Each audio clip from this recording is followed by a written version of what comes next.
time. Yeah, this is tea time. Yeah, making a difference, one cup at a time. Tea time. So be sure to grab your tea, grab a seat, and tune in to Miss Liz. Tea time. Making a difference, one cup at a time. Tea time, yeah. Tea time.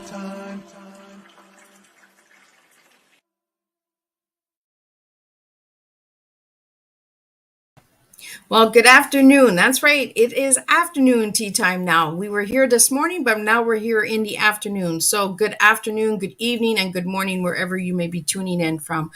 So now we are doing round 2 of tea time today on this beautiful day in August. So let's do the disclaimer and let's do a little bit of the intro of the incredible guest that we have in this back studio. I'll get him to join us in a few seconds, and we will sit back and spill some good old tea on overcoming life.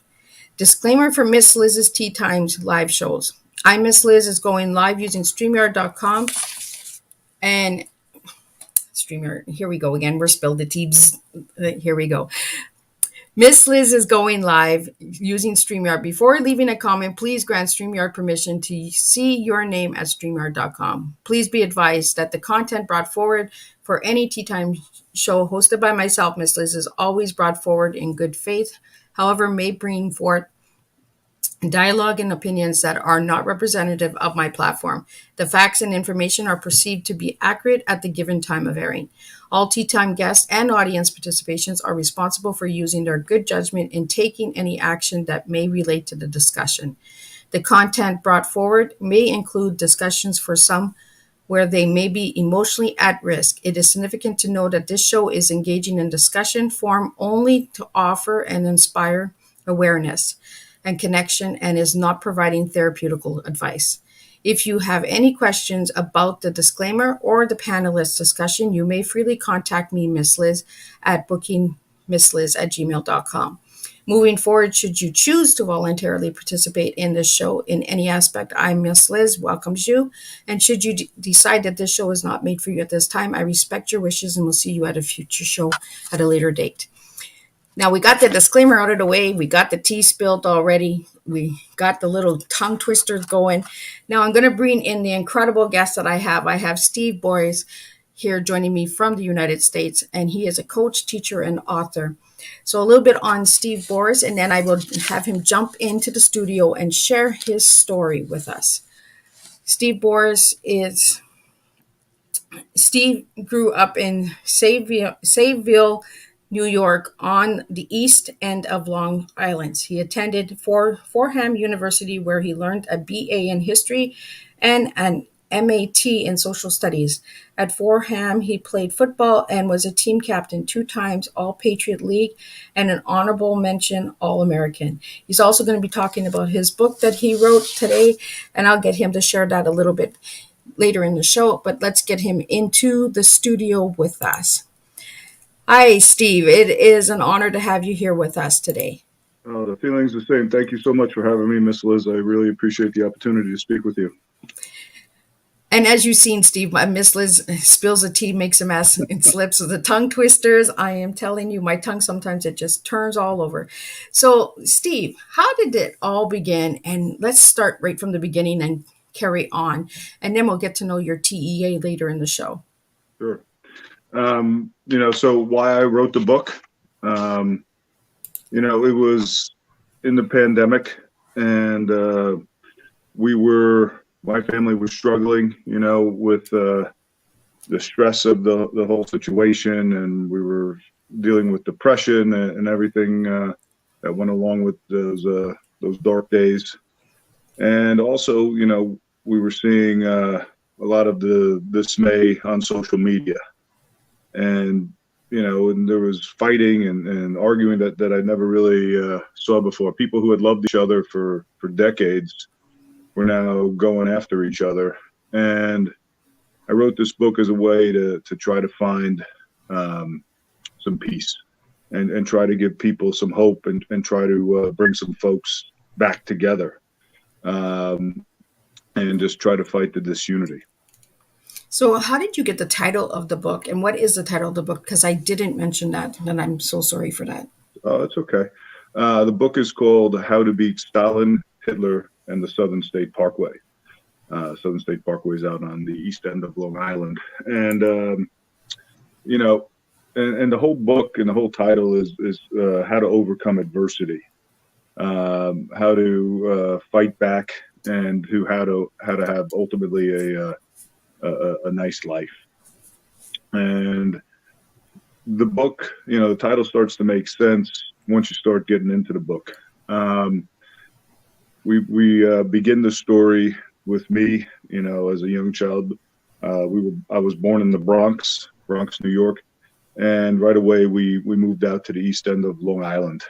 Me, my mom, my dad, and my sister. We did that to get away from the inner city. One thing, the Bronx at that time was on fire back in the 70s. So, escaping flame, always a good idea. And, we started to live the idyllic life, the American dream. We had a quarter-acre house, white picket fence, the whole spiel, until I was about 5. And my father was killed in a car wreck on the Southern State Parkway. Oh, wow. And, that was my big challenge in life, was how to deal with my father's death. And that was the challenge of our whole family, my mother, my sister, and quickly, things started spiraling downwards for me. By the time I was in middle school, I was literally staring into the abyss. I was learning disabled. I couldn't spell cat if you bought me a vowel. Struggled mightily and was being bullied mercilessly. I was overweight. I was taking a beating every day. Sometimes teachers, would get in on the act. And I just had no hope for a better tomorrow. And my mom could see the danger.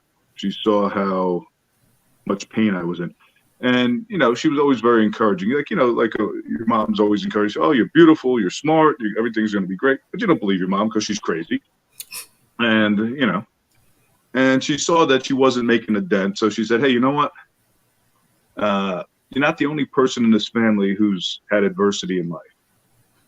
And I said, okay, well, who are you talking about here, Ma?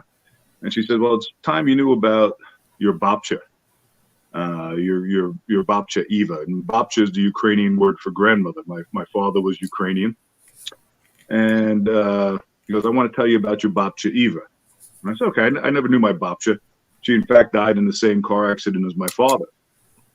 I only knew her as the nice lady who made apple strudel, right? As a chubby kid, that's how you identify people, by what pastry they bring to the house. The yummy stuff. It was delicious. And I said, okay, well, tell me about babcha Eva. I knew nothing about her. And she says, well, when she was your age, she wasn't worried about being obese. She was actually worried about starving to death.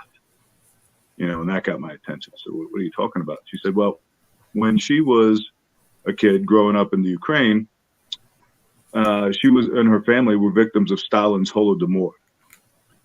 Stalin was, of course, the dictator of the Soviet Union, and he wanted to make the Ukrainians submit to communism and submit to his collectivist farms. In order to do that, he starved them out, and about 4 million people starved to death. They literally took all the food out of the country. They surrounded the country with the Red Army, so if anybody tried to escape, they'd be shot. And millions died.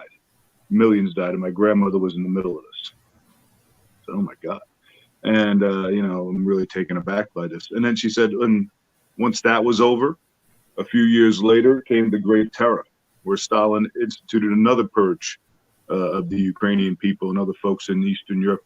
And hundreds of thousands, if not millions of more people died. And once that was over, when they were finally getting back on their feet and trying to find a new normal, Hitler was now master of Germany. And in 1941, he begins what was known as Operation Barbarossa, and it was the invasion of the Soviet Union. And it's the largest land battle in the history of the world. And there's babcha on the front line. And very quickly into that, her village is captured, her entire family's murdered, and she's made a slave. She's brought to work in one of Hitler's concentration camps. And I'm just absolutely floored by this. I can't believe what my mother's telling me.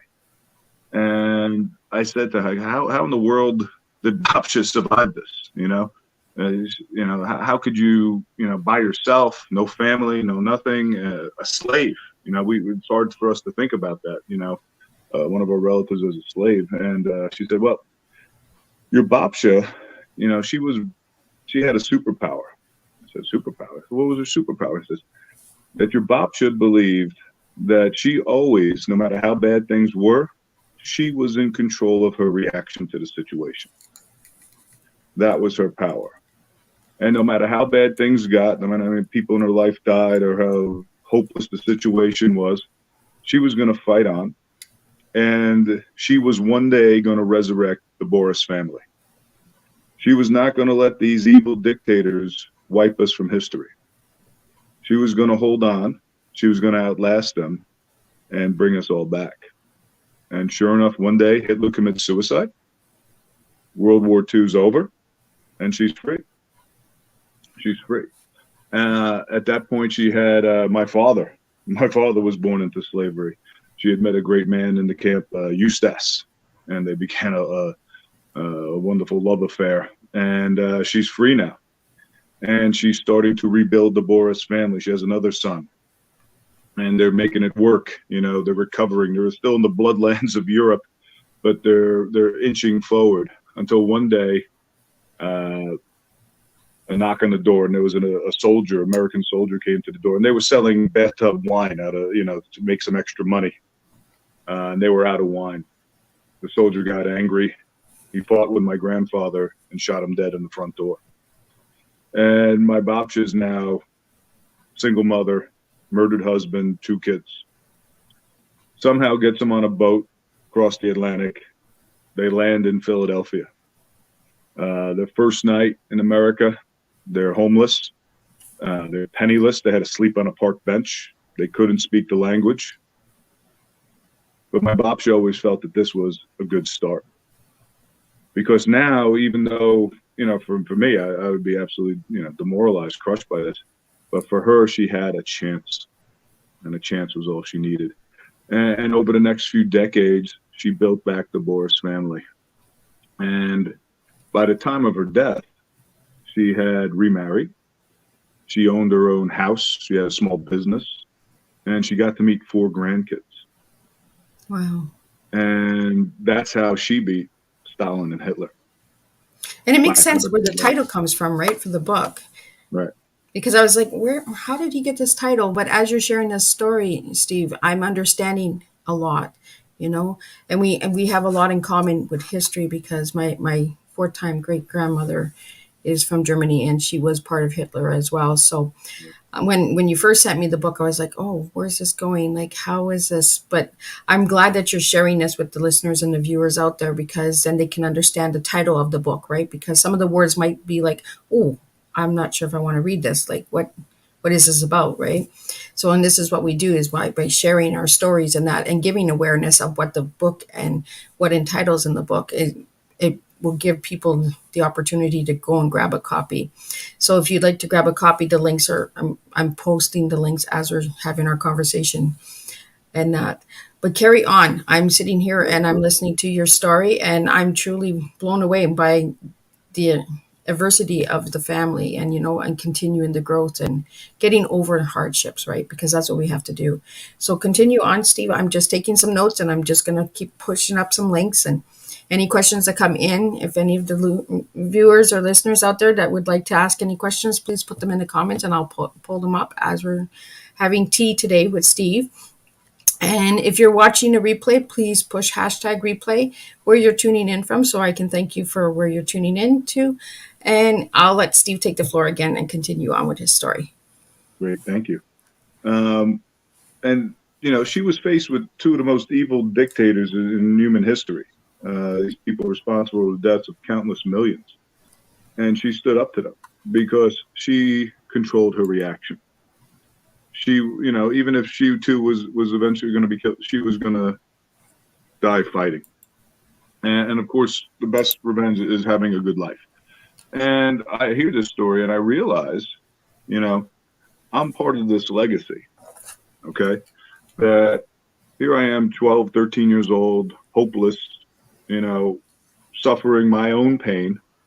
But it gave me a spark of motivation, right? If she could overcome this, if she can come out of the bloodlands of Europe and go toe to toe with two evil dictators and win, which were real. I had real problems. Maybe I had some hope. Maybe I too could use her superpower and control my reaction to these situations. And also I was on the hook because if I didn't have a nice life, that would mean Hitler and Stalin win. Right? That's what she fought for, was so that we could go on and have nice things. I don't have to become president. I don't have to, but just to be a good, decent person. Right? Okay. To be a productive, loving, caring man. And boy, I had no idea how. Right? It's great to hear this rah-rah story, right? Well, how do you actualize it? How do you make something of it? And I looked around, I had no clue. And that's when my mom at that propitious moment said, you got to go play some football. And she pushed me towards football, not because she liked the violence or the tackling, because she knew the men and she knew what sports were all about. That the program where I grew up was, yes, they wanted to win, and all football coaches want to win. They want to build character. They want to turn young boys into great men. And the slogan of our team, teams always like to have, was Brothers Forever. And, it wasn't just something catchy you put on a T-shirt. It was real. And I saw it right away. The first day of practice, they make us run a big warm-up lap around the perimeter of school. And I was a chubby kid. I could barely get halfway around. I'm dry heaving. I got Twinkies falling out of my pocket. It was a catastrophe. And I think, okay, this is it, And the captain of the team, this kid Jason, came and he finished his lap real quick and he came back and got me. And he basically dragged me across the finish line. He said, listen, you're not going to quit. We're all in this together. And I still remember that to this day. And then the next day in school, instead of being bullied and humiliated, I hear, hi, Steve. I look around. Oh, is there another Steve standing next to me? It was the guys on the team, now, hey, you're one of us. You're part of the family. And that's what the program provided, was a family. And I remember being called into the office by the coach. This is it, and I was the worst football player probably in the history of the program at this point. They're going to cut me. And I said, sorry, coach, it's okay. You can cut me. He goes, we're not going to cut you. We don't cut anybody here. I wanted to tell you, keep trying. You're doing great. You're getting better. Okay. And we're happy you're part of the family. And it was just that little bit of kindness that gave me so much. It gave me so much hope that, the security, happiness, something I really don't think I ever knew or understood before. And it got me hooked, and basically saved my life. It was also in the classroom. My mom got me tested, and surprise, surprise, I was learning disabled. And I got a resource room teacher, a special educator, would work with me. And Mrs. Dudick, I'll never forget her. She was about 5 foot tall, about 100 pounds. I'm 6'3", and she would get up on a chair and scream in my face, and pull my ear, and, was tough on me, just like, but got me to do my work. And most importantly, she taught me how to learn. And I just want you to think about this. She taught me how to learn. And that was probably the greatest gift anybody's ever given me, that ability, or that they'll give me strategies, right? And my mom, being crazy, as I said she was, she started saying, okay, great, you're playing football, you're getting a little bit better at school. We're going to get you to a college. You're going to go to a great school. You're going to get a football scholarship. You're going to meet a great woman, a great girl, and get married, and you're going to live happily ever after. What are you talking about? And if anybody heard these conversations, we'd have these conversations every night at midnight. We were both insomniacs, we'd just sit up at night chatting. It'd be preposterous. You're out of your mind. How in the world? I was the exact opposite of everything she said, but she believed. And her believing got me to believe. And then she surrounded me with people who gave me the skills, the coaches, the teachers, And as the years went by the time I was in my junior year, I wasn't the fat kid flunking out anymore. I was the captain of the team. I was getting good grades, and all the stuff that she said was coming true. And nobody could believe it. And one day in class, my junior year, there's a knock on the door, and it's the principal. And he comes to the door and wanted to see me. Now, most kids would get nervous if the principal came, right? You got caught smoking in the bathroom or something. Yeah. Today they'd be vaping, but I wasn't one of those. I got excited because if you were an athlete and the principal was there, that meant there was probably a college scout in the office. This was the rite of passage. I was like, wow, we did it. The college scout, it's all coming together. I go skipping out of the classroom, go with the principal down to the office, giggling to myself like an idiot. Excuse me, too much tea. And then we get to the office, and he sits me down. He said, Steve, I'm sorry. There's no college scout. In fact, there was a terrible accident. Your mom's dead. Oh. And just like that, in that moment, I'm right back at the abyss. Right back at the abyss. And, I had no idea what to do. I didn't know whether, go crawl into a bottle, crawl into a ditch, I had no idea. And I was, mama's boy, big time. And I was not prepared to be on my own. Me and my sister, we were not prepared at all to be on our own. And that's when, we saw the power of community. The coaches and teachers, the friends and neighbors all came and saved my life. They got me across that last bit of the finish line. Anytime I was thinking about just giving up or quitting, they were all right there for me.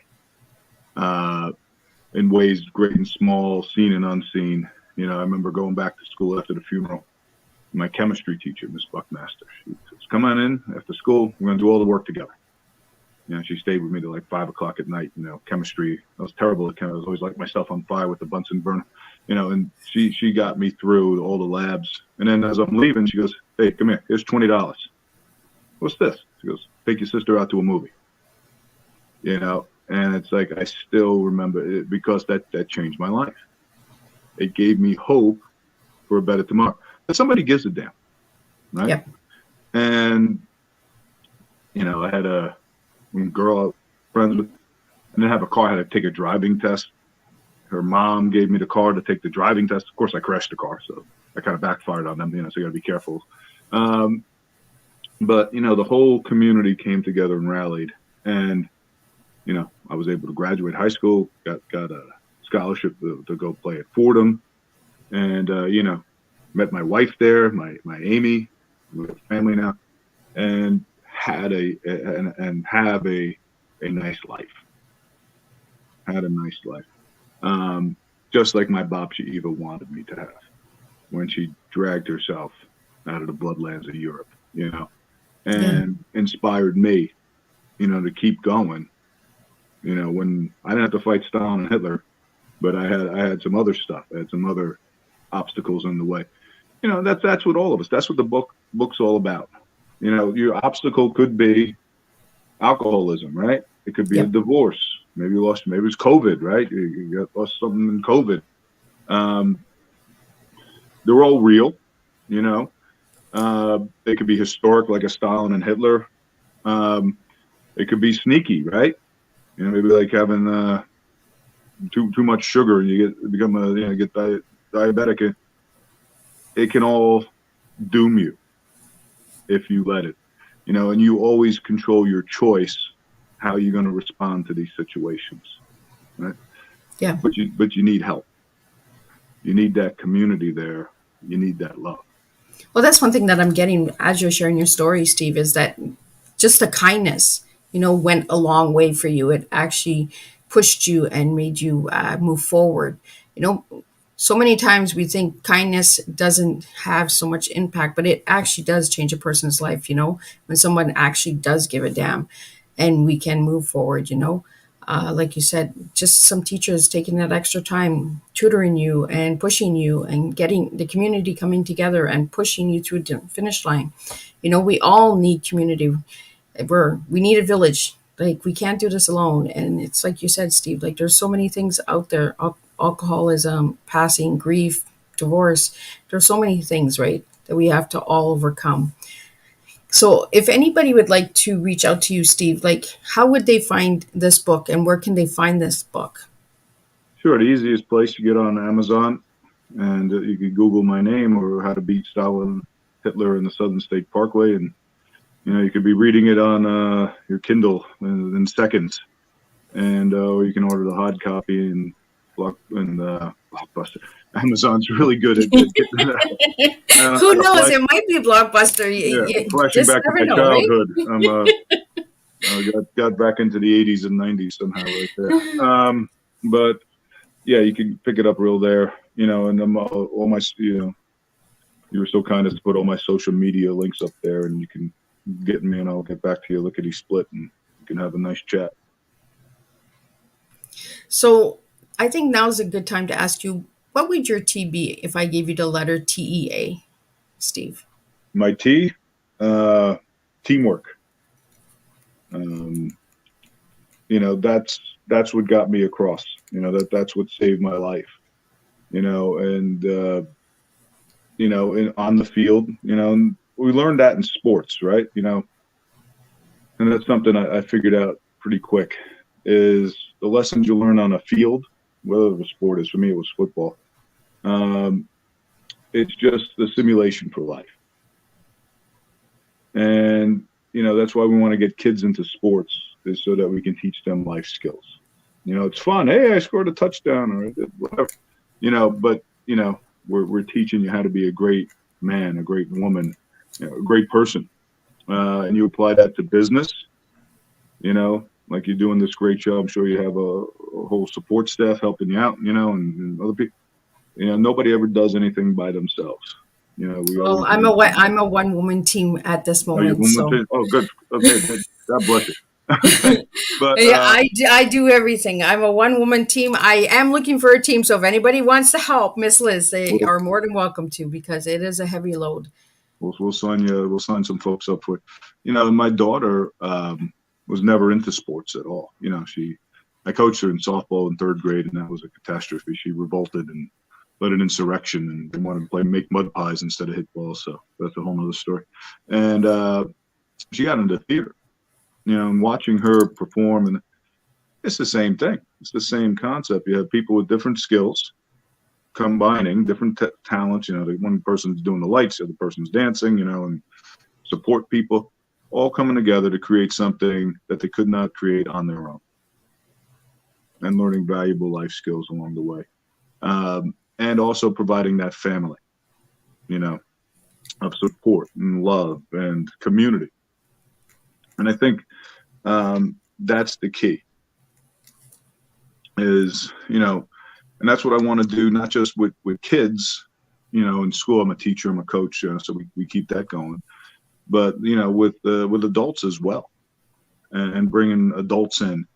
And finding community for adults, especially for men of my age. We're finding we're a particular risk for suicide. The statistics are quite alarming, because we feel very isolated. Mm-hmm. You're supposed to be stoic on your own and not show any weakness, and suck it up, buttercup, and all this. That's just not a healthy way to get through life, and it's unnatural. It's unnatural, and and you struggle, and you don't feel like you can talk to anybody, and maybe go see a psychiatrist.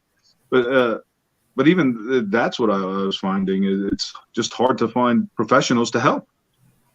There's wait lists, and then is the person any good, or even if they're good, is it a good? It's just can be quite a daunting challenge, And I think a lot of times we just need each other. Yeah. We need each other. We need to find purpose. Why am I getting up in the morning?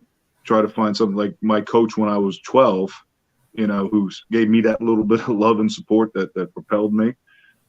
We still need that as a 48-year-old, 47-year-old. Yeah. We need that community around us that gives us purpose, that gets us out of bed in the morning. Other than, well, I got to go pay some bills. I tragically lost one of my best friends early last year. He committed suicide. A great man, brilliant man, but just couldn't get back from the abyss. Just didn't see a purpose. Just was tired. He was just paying bills, and he didn't find the joy in it. He didn't find his why. Or he forgot his why. Mm-hmm. And it was too late. We couldn't, and it didn't have to be that way. So that's my goal. That's what I'm trying to do with my teaching, with my coaching. That's why I wrote this book. As to try to remind people that, we got more in common than we don't. Yep. A lot of the difference, especially when you're on social media, the differences, that you see my side versus your side, and a bunch of crap. Well, the different perspectives, right? You see a 6, I see a 9. Doesn't mean either one of us is wrong. It just means we see different way, right? And at the core of it, especially we all want to be loved. We all want to have great family. We all want to be a part of something special. We want to be appreciated. We want to be respected. And that's not values confined to one group or another. Yeah. And we can disagree about things. We should. Yeah, we should. If we're not disagreeing, I kind of like, if everyone's just agreeing, saying, yeah, that's good. There's no room for growth. There's no room for feedback. There's no room to see where you're making a mistake to improve yourself. If everyone's just patting you on the back and saying, good. I like when people tell me, Miss Liz, you can fix it this way. And I'm like, okay, let me try it. Yeah. I mean, we have different, as a teacher, I have different economic interests than, say, a business person, or somebody running an oil company, or somebody running, telecommunications, or, doesn't mean my interests are wrong. They pertain to me. Mm-hmm. But we have to respect the other and try to empathize, to, put each other in each other's shoes. And, after a spirited argument, hey, let's go have a Pepsi. Or maybe Pepsi or something, because we all have kids, and we want to take care of them, and we have family, and we all want the same thing ultimately, and hopefully this can remind people, also it's also there to show the dangers of extremism. Yeah. Stalin was extreme left communism that led to death and slavery of countless millions. And Hitler was extreme right, Nazi fascism. Well, that led to death and slavery of millions. So what does that tell you? You go extreme either way, it's the same thing. Mm-hmm. It's our demise. And we've always been very successful when we're kind of in the middle. Yeah. And we realize our humanity. And we realize the answer is always love. Yeah. So you gave me the word teamwork for your letter T. So what would you give me for E and A? E, I would give empathy, right? Where we want to, try to see things from the other person's perspective. Not to take on their pain, but to say, okay, I understand why you're feeling that, and not just react, not just lash out and label, but why is this person doing this? As a teacher, sometimes I'll say, hey, pick out your pencil, and they go to hell, and they start yelling at me, mother. Okay, well, obviously, I can give detention, and because I can say, okay, well, why is that happening? Yeah. What happened? Maybe that kid had a rough morning, this, that, and the other thing, God knows, get to the bottom of it. Try to figure out why that person's acting that way. And, when you do that, you can have some great breakthroughs, that can lead to that person, being healed in some way because somebody's finally listened. Instead of attacking and punishing and telling them that they're bad, taking a moment to understand why. Yeah. And listening. People don't realize how far empathy really goes, when someone really actually listens and does give a damn, again, with the kindness, somebody actually caring, how far it actually goes.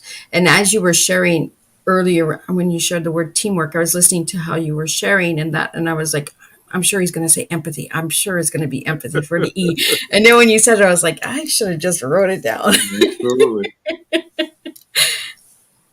I'm telegraphing myself here, but that's good. And what would your A be, Steve? A, in this case, it would have to be my wonderful wife, Amy, who is, without her, I'd be like naked in a tree somewhere. I don't think I could, she's just my everything. And we met in college and got married shortly after. We have our wonderful children together. And, we've had our ups and downs and highs and lows. And, we've been to the edge and back. But we always realize, we're in this together. Yeah. And, when we, at the end of the day, we have each other's back. And we realize, ultimately what's important. And again, it comes back to love. And when you have somebody who loves you unconditionally, it doesn't mean you're not going to get yelled at. Yep. But, a little bit of loud yelling sometimes actually gets the attention, right? Because sometimes we need that. Right. I don't want anybody to think I got this, fairy tale and birds are, the whole thing. But, and that's important, though, because, hey, you can fight. You can disagree, like we were talking about before. You can disagree. You can have a different perspective on things. But you come back and you realize, hey, it's about love. It's about family. We have much more in common than we don't. And let's figure out a way how we can make things better. And when you do try, it goes back to empathy, right? And teamwork. That's what people don't realize. Family is teamwork. Exactly. When you get married, love and all the, the fantasy and, the movie. Yeah. Okay. You're not saying I don't love my wife and but it's about being a team. Yeah. And it's about getting the job done and taking care of the kids, and having a plan and being human. Yeah. And you're going to make mistakes. Okay. Picking up, okay, you screw something like in coaching football, somebody drops a pass. Well, do I go and yell at the kid and call him a loser? Or do I say, hey, it's okay, get him next time? Yeah. So I screw up as a husband. You left this toilet seat up again. You forgot that. Okay. You're going to divorce me, throw me out in the gutter, or, hey, of course, my duty is to fix it, right? But it's, we just don't bury me in the process, and realize I still do have value. I'm still a human being.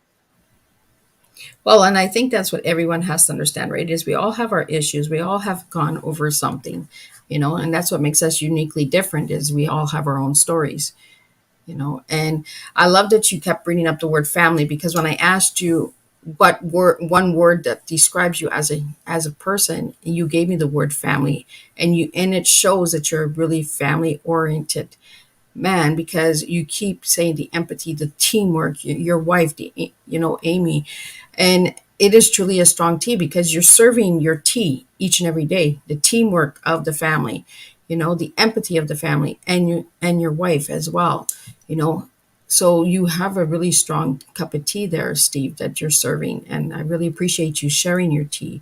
And that's what it is. We all have our own teas. We serve our own teas and our own flavors and blends at certain times, right? Yes. So you mentioned in your bio, I mentioned that you are a coach, a teacher, and an author. So what have those three things taught you in life about yourself, Steve? Oh, let's see. That I'm a flawed person, and and I want to try to keep getting better. I want to keep learning from my mistakes. I want to keep falling forward, and that the best way to get through this life is to try to be to try to serve and to try to give back. The reason I became a teacher and a coach, it's fun, but it's to try to give back and try to pay forward, and thank all the wonderful people who got me to where I am. That's why I wrote the book. It's this in many ways a horrible story, but I wanted to try to use it as a way to try to help people. So maybe somebody could read about my babcha, who's struggling and say, oh, if babcha Eva could do it, maybe I can too, or hear about my sister, there's a whole bunch about my sister, other wonderful characters, Herm, there's a lot more. There's a lot more characters in there who have inspired me and can inspire others, and that's the hope, that's the goal.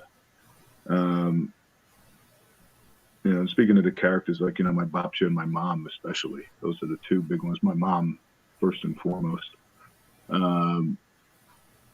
We're getting to a point, babcha has been dead since 80, so was it over 40 years, and my mom died in 91. And we're kind of getting to a point where nobody remembers them. The people who know them are passing away, and it's rare that I get to speak to somebody who actually knew my mother. Nobody knew my babcha Eva. And there's the old expression, you die twice. You're deaf, and then when nobody remembers you anymore. Yeah. And that's what I was getting, upset about, was they were about to die, that second death. But now, thanks to this book, as long as this book's around and there's a copy somewhere, they're going to live forever.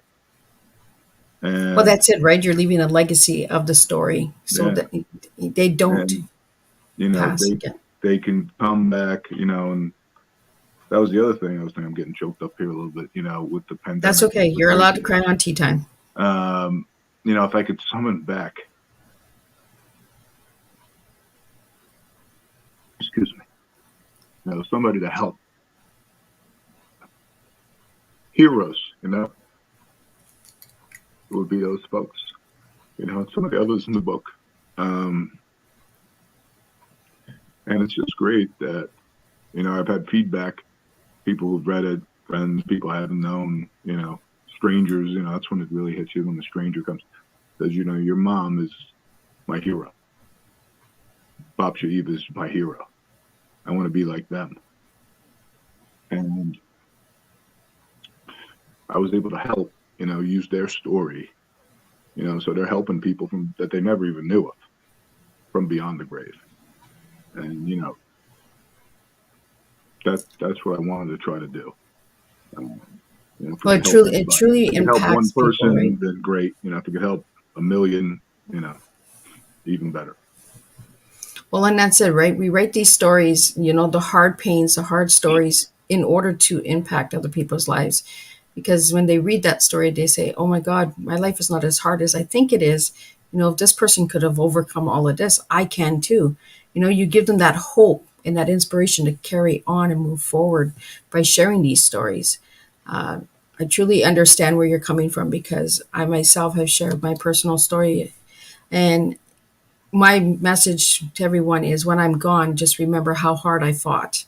Remember how hard I continued to push through the pain and the challenges, And I think that's what you've given that legacy to your babcha and your mom, And thank you, Steve, for being real, raw, and authentic. This platform, that's what it's for. There's no judgment, and we do overcome things, and we are human. So you serve a strong tea. You're really family oriented. Your word is family, I also asked you what your favorite color was, and you gave me the color blue. Could you tell me why you picked blue? Blue? Because right now that's the colors of our football team. Oh, okay. I would have never guessed that. Like that threw me right off. Okay. No. That's when I think about colors, I always think about, that's the first thing that always jumps out to me, the football jersey, and I've had a lot of colors over the years. And I was at Sleepy Hollow. I coached there. We were red, and we had the beautiful horseshoes. I had this horseman that was great, and other teams, purple. When I was at Sayville at Fordham, and we were the maroon. But that's your colors, and you fight for your colors, and you protect your colors, and you're loyal to your colors. And the colors are a symbol of your family, that you work with, that you love with, you bleed with, you fight with, and ultimately victorious with. So I would have never guessed football, like the colors of your football team when you gave me blue. And that's what it is, right? We all have our own favorite colors for different reasons. Again, like the one word that describes us, who we are as an individual, it's our different teas, our different settings, our different flavors and blends that we offer and serve. And Steve, you've actually paid respects to a lot of people who have impacted your life. If you could give a big thank you to anyone who's still living out there and will listen to this show today or the replay, because you can watch this at any time after the live show, who would you like to give a thank you to? Yeah, sure. I already thanked my wife, Amy. I'd like to thank also my children and my wife's whole family, Rich and Laura Bubico, Aunt Jackie, Rich, Liz, Don, Brooke, and all the grandkids and nieces and nephews and uncles and all these wonderful people that make up my life now. Well, we're not trying to give your age away. You mentioned grandkids. And I don't have grandkids yet. Not yet? No. So what message would you like to give to the youths out there that are into football? Because you are a football coach and you've been with the football teams and all that. What message would you have for all of the youths out there that want to get into football or in football? Sure. Some people are worried about the violence and of the game. And it's certainly not for everybody, and that's okay. But to me, it's the greatest game. Because on any play, 11 people have to work together in order for something to work. And it's kind of the closest simulation you can get to society, that we all have to get together, work. We have to be pulling in the same direction. Everybody's important. Everybody has a role. Everybody has value, and if you play, even if you're on the bench, you still have value. And you'll be joining a great family. And when football's done right, it's one of the greatest experiences in the world. So why is there 11 people on a football team? I don't know. It was one of the rules they came up with over the years. We could do a whole nother show about the history of the game, and how it evolved and how Teddy Roosevelt got involved 100 years ago. And, I guess that sounded like a good number proportional to the width of the field. I'm learning a lot about football because I had a past guest that was on Teatime as well for foreign language, Jim Curtis, and he had tried to teach me about football. So I'm learning a little bit more and more every time I have a guest on and speaking about football. For me, it was I just like football because of the team, like the team spirit. I really like the team spirit with football. Over all of the other sports. Like I find that football has a very strong unity.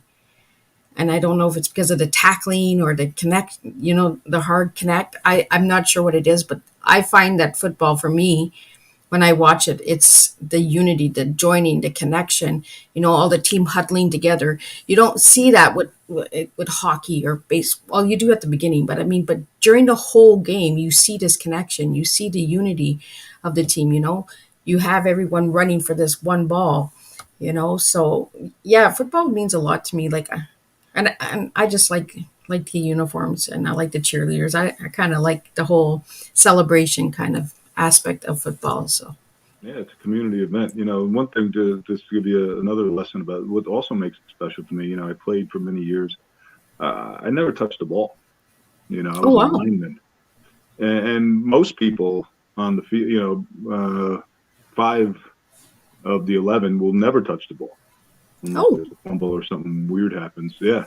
The linemen and that's, to me, one of the best parts. It's about the selflessness of it, where you're gonna, literally get your body in the way of other large people to protect your teammates, to protect your brother.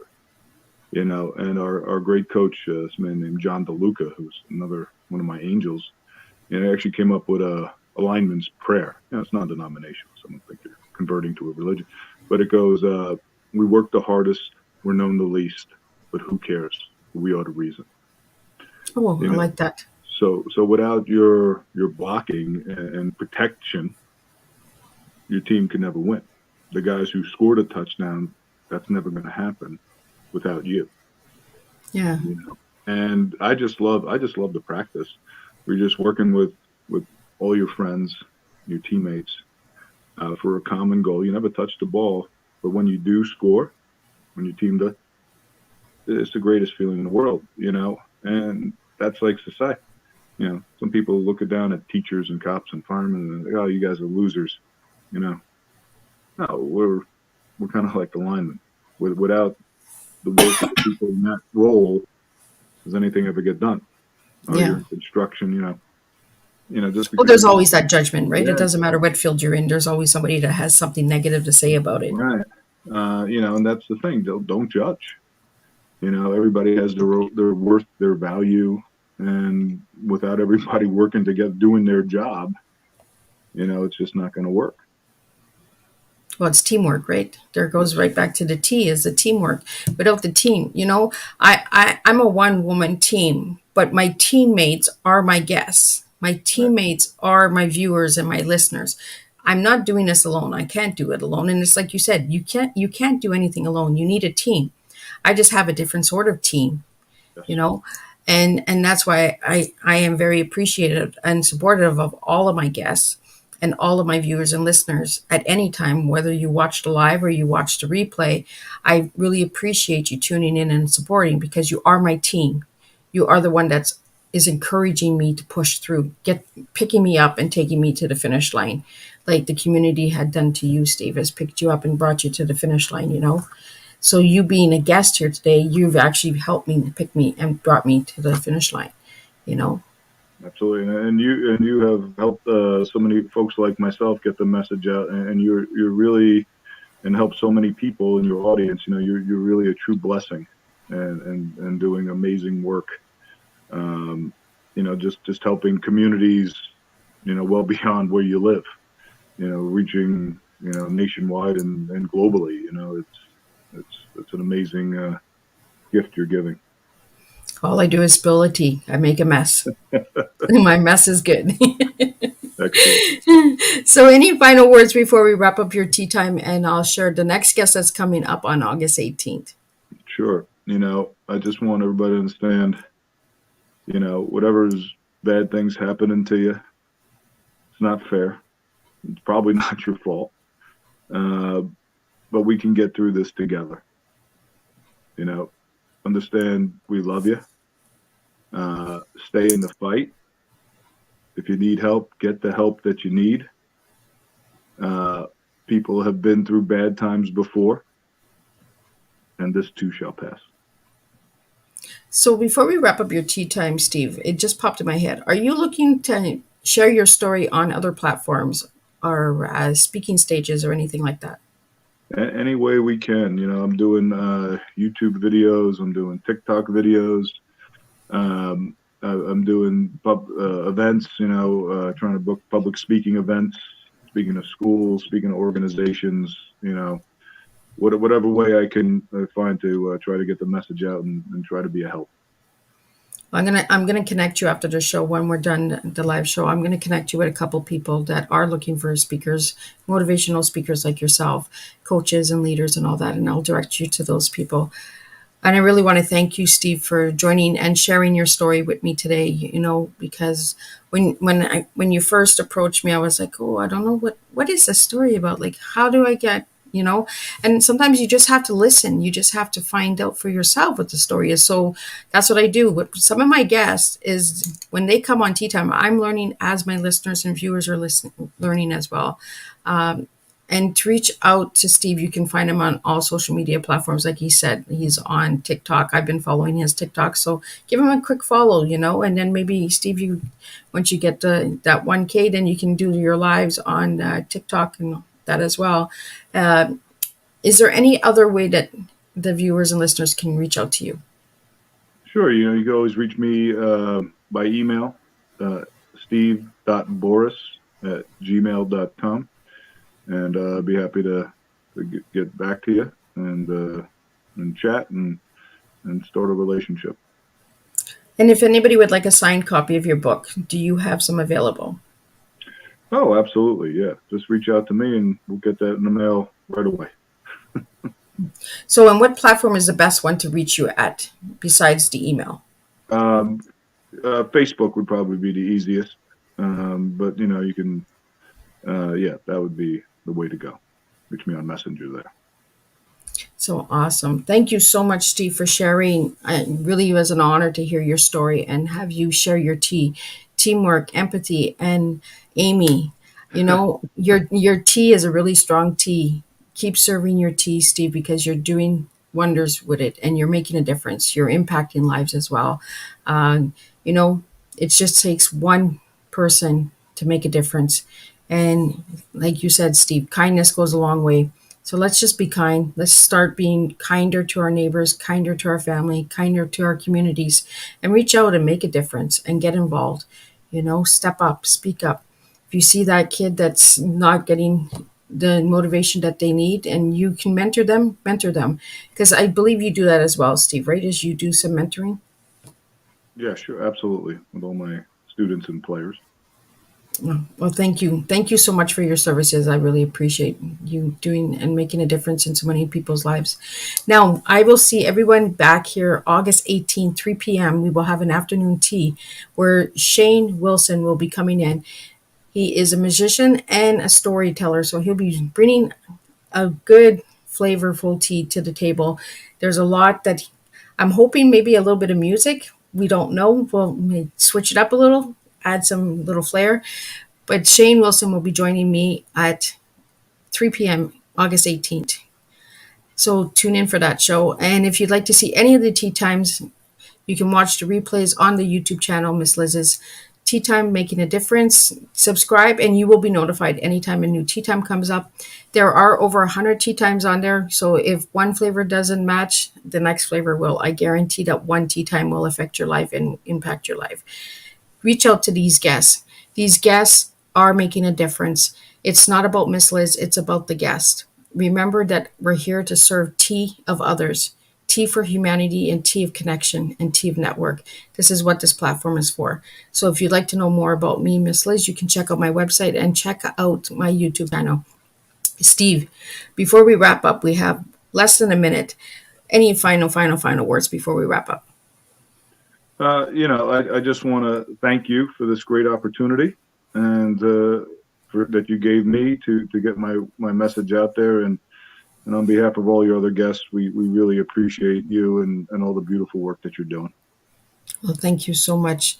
So I will see everybody August 18th, 3 p.m. And then I believe the next one is at the end of the month, the last Thursday of the month. I have Kelly coming in. She will be speaking on ASL, American Sign Language. So we will be doing some sign language. We might even learn how to say T in sign language.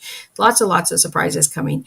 So like I said, there's lots of flavors, lots of different guests. So be sure to check them out. Be sure to check out Steve. Reach out to Steve, connect with Steve, and grab a copy of his book because it will make a difference. One little kindness at a time, one purchase at a time, and one cup of tea at a time. So I want to thank each and every one of you for tuning in. Thank you to the viewers and the listeners out there. Thank you for tuning in to Tea Time. We did it. We did 2 shows in one day, and it was a hit. So I want to thank each and every one of you for tuning in twice today for Tea Time with Miss Liz. And I will see you August 18th, 3 p.m.